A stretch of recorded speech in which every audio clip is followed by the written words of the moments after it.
समस्त आवश्यक सामग्री के साथ साथ एक अत्यंत ही चमकदार तांबे की थाली भी दीवार पर लटकी हुई थी, जिसमें अपने आप को देखा जा सकता था। कमरों में सन की बनी हुई स्वच्छ चादरें, तौलिए और यहाँ तक कि कुछ कपड़े भी थे। उस कपड़े को छूकर आश्चर्यचकित होते हुए शिव ने पूछा, यह कौन सा कपड़ा है? चित्रांगद ने उत्साहपूर्वक उत्तर दिया, यह सूती कपड़ा है शिव। इसके पौधे हमारे खेतों में उगाए जाते हैं और उनसे कपड़े बनाए जाते हैं, जैसे आपके हाथ में है। सूरज की रोशनी और गर्माहट के लिए प्रत्येक दीवार पर एक बड़ी सी खिड़की बनी हुई थी। दीवार पर धातु का बना डंडा लगा हुआ था, जिसके ऊपरी हिस्से में रोशनी के लिए ज्योति जलाई हुई थी। प्रत्येक कमरे से एक स्नान घर जुड़ा था, जिसका फर्श ढलानदार था, ताकि पानी एक सुराख के जरिए बाहर नाली में चला जाए। स्नान घर के अंदर दाईं ओर अंत में एक बेसिन था, जिसके नीचे बहुत बड़ा सा गड्ढा बना हुआ था। इस अजीबोगरीब बनावट का क्या उद्देश्य था, यह इन कबीले वालों के लिए एक रहस्य था। बगल की दीवार पर एक यंत्र लगा हुआ था, जिसे घुमाने पर उसमें से पानी बहने लगता था। जादू, भद्र की माताजी फुसफुसाई।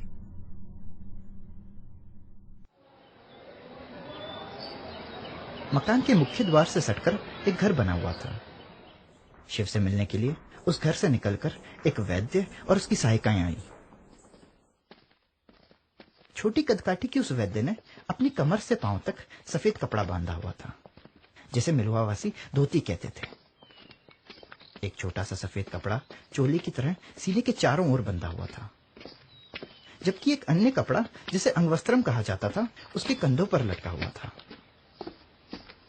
उसके माथे के बीचों बीच एक सफेद बिंदु बना हुआ था। उसके सिर के बाल बड़ी स्वच्छता से साफ किए हुए थे और केवल एक गुच्छा पीछे की ओर लटका हुआ था, जिसे चोटी कहा जाता था। उसने बाएं कंधे से लेकर कमर के दाहिनी ओर तक एक धागा बांधा हुआ था, जिसे जनेऊ कहा जाता था। वास्तव में नंदी उसे देखकर आश्चर्यचकित रह गया। उसने श्रद्धापूर्वक नमस्ते करते हुए कहा, देवी आयुर्वती, मैंने आपके जैसे महान वैद्य के यहाँ होने की आशा नहीं की थी। आयुर्वती ने नंदी की ओर विनम्रता से नमस्ते करते हुए देखा और मुस्कुराते हुए कहा, क्षेत्र कार्य में मेरा अटूट विश्वास है सेनापति। मेरा दल सख्ती से इसका अनुसरण करता है, परंतु मुझे क्षमा करें, मैंने आपको पहचाना नहीं। क्या हम पहले कभी मिले हैं? मेरा नाम नंदी है देवी, नंदी ने उत्तर दिया। हम पहले तो नहीं मिले, किंतु आपको कौन नहीं जानता। आप इस देश की महानतम वैद्य हैं। धन्यवाद सेनापति नंदी, प्रत्यक्ष रूप से झेपते हुए आयुर्वती ने कहा। किंतु मेरे विचार से आप बढ़ा चढ़ा कर कह रहे हैं। कई ऐसे वैद्य हैं जो मुझसे कहीं बेहतर है। यह कहकर आयुर्वती शिव की ओर मुड़ती हुई बोली, मेलुहा में आपका स्वागत है। मैं आयुर्वती हूँ, आपकी नियुक्त वैद्य। जब तक आप लोग यहाँ निवास करेंगे, मैं और मेरी सहायिकाएं आपके सहयोग के लिए होंगी। शिव की ओर से कोई प्रतिक्रिया न पाकर चित्रांगद गंभीर स्वर में बोला, यह अस्थायी निवास है शिव। जो निवास आपके कबीले वालों को स्थायी तौर पर रहने के लिए दिए जाएंगे, वे इनसे कहीं अधिक आरामदायक होंगे। यहाँ आप लोगों को संरोधन की अवधि तक ही रहना होगा, जो 7 दिन से अधिक नहीं होनी चाहिए। नहीं नहीं मेरे मित्र, ये निवास आवश्यकता से अधिक आरामदायक हैं। ये हमारी कल्पनाओं से कहीं अधिक अच्छे और सुविधाजनक हैं। आपका क्या विचार है मौसी? भद्र की माताजी की ओर मुस्कुराते हुए शिव ने कहा, और फिर अपनी भौहें चढ़ाकर चित्रांगद से बोला, किंतु यह संरोधन क्यों? नंदी ने बात संभालते हुए कहा, शिव, यह संरोधन केवल बीमारियों को दूर करने के लिए है। कई बार संभव है कि जो लोग बाहर से आते हैं वे कुछ बीमारियां लेकर आए हों। अतः इन 7 दिनों की अवधि में वैद्य उनकी जांच परख करते हैं और यदि किसी बीमारी का पता चलता है तो उसका इलाज कर देते हैं। और इन बीमारियों के नियंत्रण के लिए जिन दिशा निर्देशों का आपको पालन करना है, उनमें से एक है सख्ती से स्वच्छता के स्तर को बनाए रखना, आयुर्वती ने कहा। शिव ने मुंह बनाकर नंदी की ओर देखा और फुसफुसाया, स्वच्छता के स्तर को बनाए रखना? नंदी ने अपने माथे को सिकोड़ते हुए खेद प्रकट किया, जबकि अपने हाथों के इशारे से चुपचाप निर्देशों का पालन करने की सलाह दी। वह पुतपुताया, शिव, कृपया ये जैसा कहें वैसा ही आप करें। यह उन बहुत से कार्यों में से एक है जिन्हें हम मिलवा वासियों को करना पड़ता है। देवी आयुर्वती को इस देश का सर्वोत्तम वैद्य माना जाता है। यदि आपके पास अभी समय है तो मैं आपको आपके लिए जो निर्देश हैं वे बताना चाहूंगी। मैं अभी बिल्कुल खाली हूँ, शिव ने सपाट भाव से कहा, किंतु हो सकता है बाद में आपको शुल्क देना पड़े। भद्र धीरे से हंस पड़ा। जबकि आयुर्वती ने शिव को घूर कर देखा। इससे स्पष्ट था कि वह शिव के इस मजाक से खुश नहीं थी। मैं समझ नहीं पाई कि आप कहना क्या चाहते हैं। आयुर्वती ने रूखेपन से कहा। खैर, जो कुछ भी हो, सबसे पहले हम स्नान घर से शुरू करते हैं। ये असभ्य लोग। आयुर्वती ने मन ही मन बड़बड़ाते हुए अतिथि गृह में प्रवेश किया। शिव ने अपनी बाहें चढ़ाकर भद्र की ओर शरारत भरी मुस्कान के साथ देखा।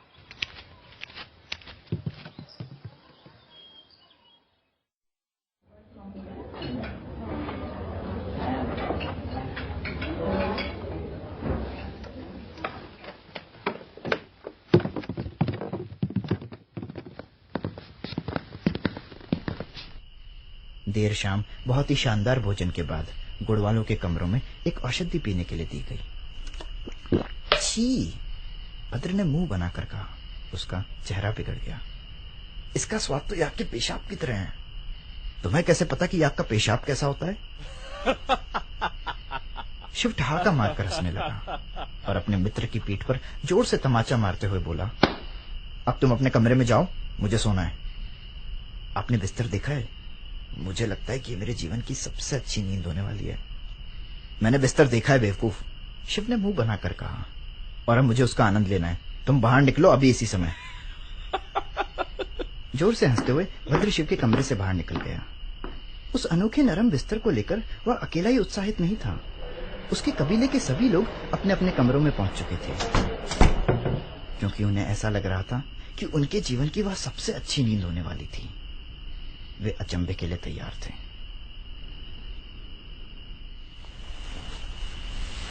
शिव अपने बिस्तर पर लगातार इधर से उधर करवटें बदल रहा था।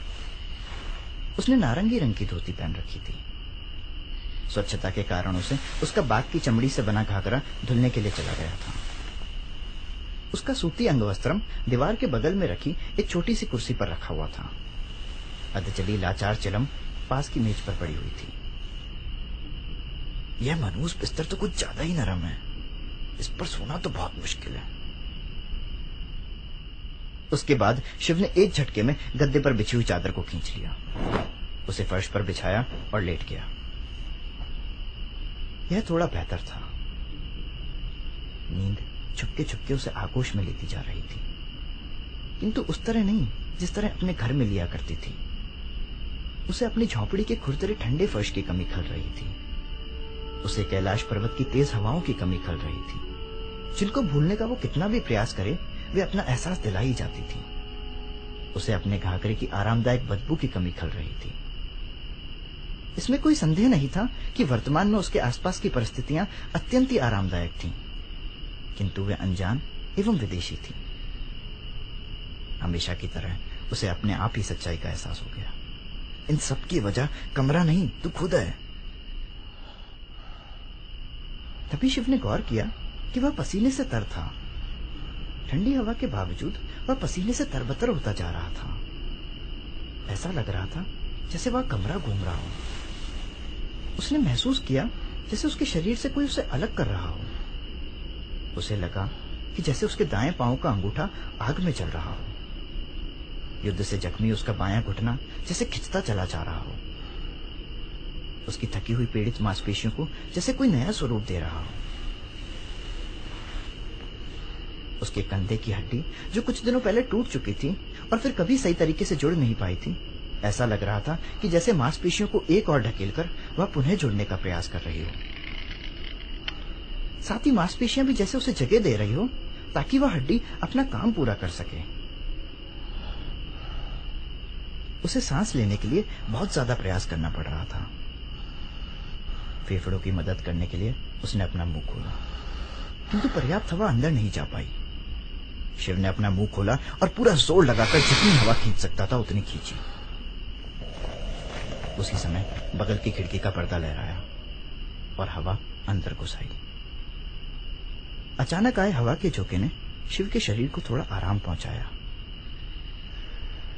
लेकिन उसके बाद पुनः संघर्ष प्रारंभ हो गया। उसने ध्यान केंद्रित किया और हांफते हुए सांस लेने लगा। दरवाजे पर हुई खटखटाहट ने शिव को चौकन्ना कर दिया। एक क्षण के लिए वह घबरा गया। वह लंबी लंबी सांस ले रही थी। उसने अपने घुटने को देखा। उसमें अब कोई दर्द नहीं था, घावों के दाग भी मिट चुके थे। वह अब भी सांस लेने के लिए हाँफ रहा था। उसने अपने अंगूठे को देखा। वह अंगूठा पहले की तरह अब ठीक लग रहा था। उसका परीक्षण करने के लिए वह झुका तो चटकने की आवाज पूरे कमरे में गूंज गई, क्योंकि सालों बाद उसके अंगूठे में कोई हलचल हुई थी। वह अब भी गहरी सांस ले रहा था। साथ ही उसके गले में एक अजीब सा ठंडापन था, बहुत ही ठंडा। इस बार यह खटखटाहट थोड़ा और जोर से थी। बेसुध शिव लड़खड़ाते हुए अपने पैरों पर खड़ा हुआ।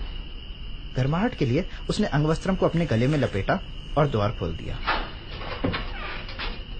अंधेरे ने उसके चेहरे को ढका हुआ था, किंतु शिव ने भद्र को पहचान ही लिया। हड़बड़ाहट में भद्र फुसफुसाया, शिव, देर रात परेशान करने के लिए मुझे क्षमा करें, किंतु मेरी माताजी को अचानक ही तेज बुखार हो गया है। मुझे क्या करना चाहिए? तभी शिव ने भद्र के माथे को छुआ। भद्र, तुम्हें भी बुखार है, तुम अपने कमरे में जाओ, मैं वैद्य को बुला कर लाता हूँ।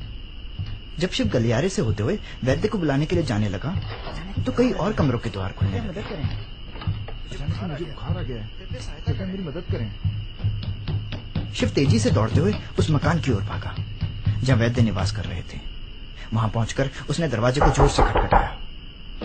आयुर्वती ने तुरंत ही दरवाजा खोल दिया, जैसे कि वह उसके आने का इंतजार ही कर रही थी। शिव ने शांत स्वर में कहा, आयुर्वती, मेरे कबीले के लगभग सभी लोगों को बुखार आ गया है, आप शीघ्र चले, उनको मदद की जरूरत है। आयुर्वती ने शिव के माथे को छुआ और पूछा, आपको बुखार नहीं है? शिव ने इंकार करते हुए सिर हिलाया और कहा, नहीं। आयुर्वती की भौहें चढ़ गई। सच में वह चकित रह गई। वह मुड़ी और अपनी सहायिकाओं से बोली, आप लोग आइए, असर दिखना शुरू हो चुका है, चलो चलें। जैसे ही आयुर्वती और उसकी सहायिकाएं तेजी से उस भवन की ओर बढ़े तो चित्रांगद ना जाने कहां से आ टपका। उसने शिव से पूछा, क्या हुआ? मुझे नहीं पता, लेकिन मेरे कबीले के लगभग सभी लोग अचानक बीमार पड़ गए हैं। आपको भी तो बहुत पसीना आ रहा है। आप मेरी चिंता ना करें, मुझे बुखार नहीं है। देखिए, मैं उस भवन में वापस जा रहा हूं, मैं जाकर देखना चाहता हूं कि कितने लोग इसकी चपेट में हैं। चित्रांगद ने सहमति में सिर हिलाया और कहा, मैं नंदी को बुलाता हूं। चित्रांगद नंदी की खोज में तेजी से बाहर निकला और शिव दौड़ता हुआ उसी भवन में चला गया। जैसे ही वह भवन में घुसा तो चकित रह गया। भवन में लगी सभी मशालें जली हुई थी। सहायिकाएं प्रत्येक कमरे में जाकर विधि पूर्वक दवाइयां दे रही थी और भयभीत रोगियों को समझा रही थी कि उन्हें क्या करना चाहिए। प्रत्येक सहायिका के साथ एक लेखक भी था जो ताड़ के पत्तों से बनी पुस्तिका पर प्रत्येक रोगी के बारे में लिख रहा था। इससे स्पष्ट था कि मिलोवावासी इस प्रकार की परिस्थिति के लिए हर तरह से तैयार थे। आयुर्वती गलियारे के अंत में अपनी कमर पर हाथ रखकर खड़ी हुई थी, जैसे एक सेनापति अपनी टुकड़ी की निगरानी करता है। शिव तेजी से दौड़ता हुआ उसके पास गया और उससे पूछा, दूसरे और तीसरे तरह के लोगों का क्या होगा? बिना उसकी ओर मुड़े आयुर्वती ने उत्तर दिया, सहायिकाएं मकान में सभी स्थानों में पहुंच चुकी हैं। मैं ऊपर के माले पर तब जाऊंगी जब इस स्थल पर सब कुछ सामान्य हो जाएगा। अगले आधे घंटे में हम सभी मरीजों का परीक्षण कर लेंगे। आप लोग सच में बहुत ही कुशल हैं, पर फिर भी मैं ईश्वर से प्रार्थना करता हूँ कि सभी लोग ठीक हो जाएं। चिंतित शिव ने कहा। अब की बार आयुर्वती शिव की ओर मुड़ी। उसकी भौहें तनिक ऊपर चढ़ गई और उसके गंभीर चेहरे पर हल्की सी मुस्कान दिखाई दी। उसने कहा, आप चिंता न करें, हम मेलुहावासी हैं। हम लोग किसी भी प्रकार की परिस्थिति से निपटने में सक्षम हैं। जल्द ही सब कुछ ठीक हो जाएगा। क्या मैं आपकी मदद के लिए कुछ कर सकता हूँ?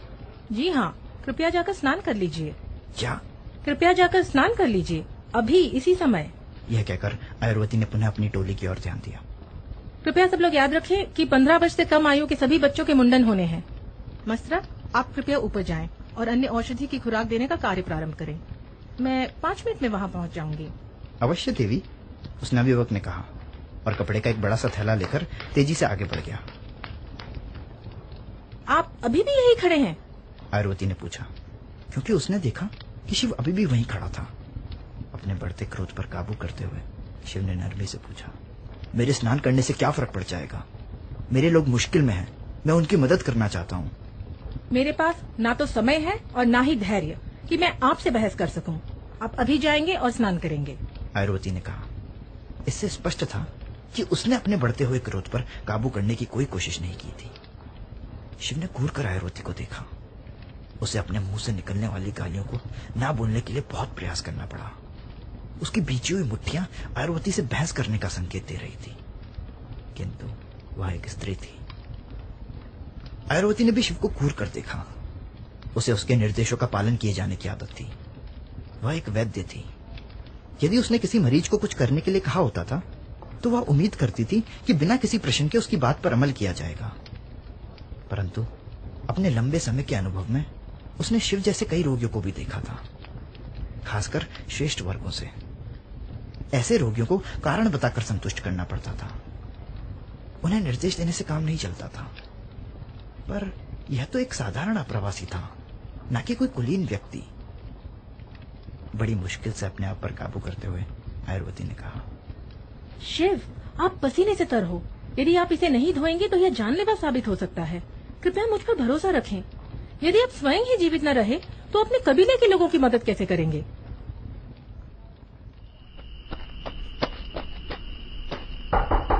चित्रांगद ने जोर से दरवाजा खटखटाया। बुरा भला कहते हुए अलसाई आंखों के साथ नंदी उठा।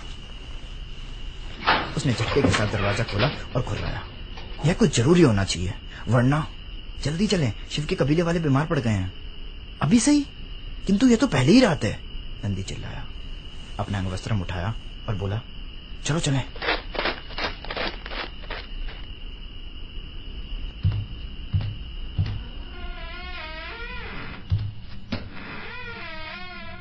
नहाने के लिए स्नानघर एक अजीब सी जगह लग रही थी।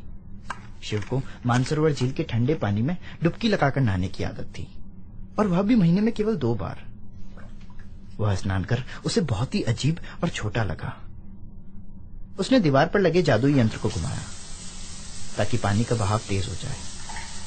उसने उस अजीब सी टिकिया, जिसे मिलवावासी साबुन कहते थे, को अपने शरीर पर मला ताकि शरीर साफ हो जाए। आयुर्वती ने स्पष्ट कर दिया था कि साबुन लगाना आवश्यक था। उसने पानी को बंद किया और तौलिया उठा लिया। जब वह तौलिए से अपने शरीर को रगड़ रगड़ कर साफ करने लगा तो उसे अचानक वही रहस्यमय बातें याद आने लगी जो कुछ घंटे पहले उसने नजरअंदाज कर दी थी। उसके कंधे अब पहले से काफी बेहतर लग रहे थे। उसने झुककर अपने घुटने को देखा। कोई पीड़ा नहीं थी, कोई दाग नहीं था। उसने आश्चर्यचकित हो अपने पैर के अंगूठे को देखा, जो पूरी तरह ठीक हो चुका था।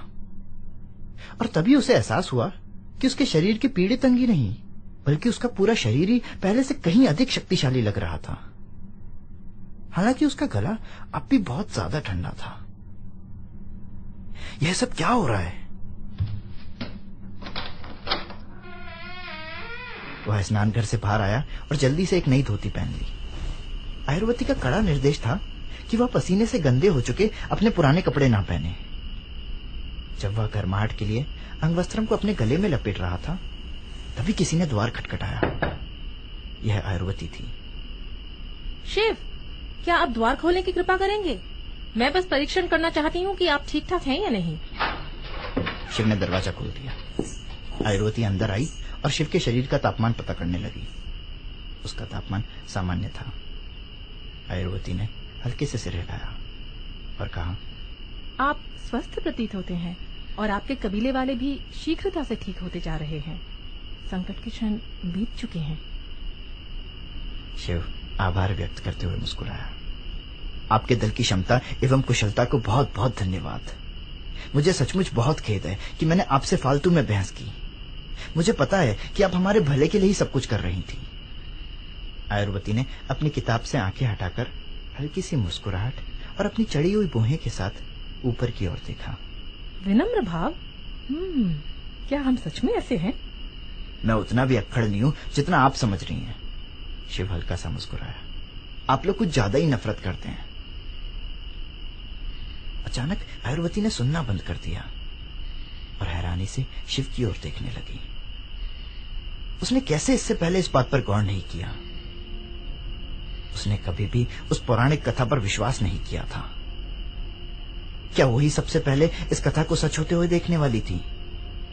अपने हाथों से हल्के से इशारा करते हुए वह बुदबुदाने लगी। आपने अपने गले को क्यों बांध रखा है? ना जाने क्यों गले में बहुत ही ठंड लग रही है। क्या यह सच में कोई परेशानी की बात है? शिव ने अपने अंगवस्त्रम को हटाते हुए पूछा। उस शांत कमरे में आयुर्वती की चीख गूंज गई और वह लड़खड़ाते हुए पीछे हो गई। सदमे में उसने हाथों को अपने मुंह पर रख लिया, जबकि ताड़पत्र उसके हाथों से छूटकर जमीन पर बिखर गए। उसके लिए खड़ा रह पाना बहुत मुश्किल हो रहा था। वह अपनी पीठ के बल पीछे दीवार पर धम से गिर गई, किंतु उसकी आंखें अब भी शिव पर टिकी हुई थी। उसकी आंखों से आंसू बहने लगे। ओम ब्रह्माय नमः, ओम ब्रह्माय नमः। क्या हुआ? कोई चिंता की बात है क्या? चिंतित शिव ने पूछा। आप आ गए हैं मेरे प्रभु, आप आ गए हैं। इससे पहले कि शिव आयुर्वती के इस अजीबोगरीब बर्ताव के बारे में कुछ कर पाता, नंदी एकदम से कमरे में घुसा और देखा कि आयुर्वती जमीन पर बैठी हुई थी और उसकी आंखों से लगातार आंसू बह रहे थे। हे देवी, क्या हुआ? चकित नंदी ने पूछा। आयुर्वती ने शिव के गले की ओर इशारा किया। नंदी ने ऊपर देखा। शिव के गले से भयानक नीला रंग चमक रहा था। नंदी एकदम से चीख पड़ा, जैसे पिंजरे में बंद किसी जानवर को रिहा कर दिया हो, और अपने घुटनों के बल धम से गिर गया। मेरे प्रभु, आप आ गए हैं। नीलकंठ आ गए हैं। नंदी नीचे झुका और नीलकंठ के चरण स्पर्श के लिए भक्तिपूर्वक अपना सिर झुकाने लगा, मगर शिव पीछे हट गया। वह परेशान और बेचैन था। आखिर ये सब क्या बकवास चल रही है? शिव ने चिड़चिड़ाकर पूछा। अपनी ठंडी गर्दन पर एक हाथ रखते हुए वह दीवार पर टंगी तांबे की थाली की ओर मुड़ा और फिर हैरानी के साथ उस नीले गले को घूर कर देखने लगा। सहारे के लिए दरवाजे की चौखट को पकड़े चित्रांगद एक बच्चे की तरह रोने लगा। हम लोग बच गए, हम लोग बच गए, वे आ गए हैं।